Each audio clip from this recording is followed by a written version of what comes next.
जे नैहर में छी कौन दिन से बीते छे कौन दिन से जाब कौन विधि से जाब त सुनियो।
ये जहाँ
दास जी बाप रे बाप 51 पैसे दान दिलखिन है। शुरुआत में भगवान के दरबार में खाता खोल लखिन है।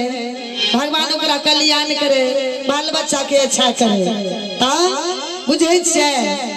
दानी भगवान सबके दानी दाता के की कहने छे। पटना से बाजे बलम जी ओ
सिपाही बाबू सब जे बैठल से बंदूक लाके हिनके सब के कहे छे देखे छे 3 गो बहन छे उनके लेल चुंदरी त मंगबइए पड़त ना। अभी कौन चुंदरी सत के चुनरी हम आज कपड़ा रहे छे साहेब बुझलिए हम अहाँ सब तो नंगी ना आवे छे यो भगवान घर से धरती पर हैं आ जब जाल लगे छे तो उजरा कफन ओढ़ा के जाय छे सह चुनरी जे मंगेबे तब ने जेबे भगवान घर न दोना होय छे आ बाबा घर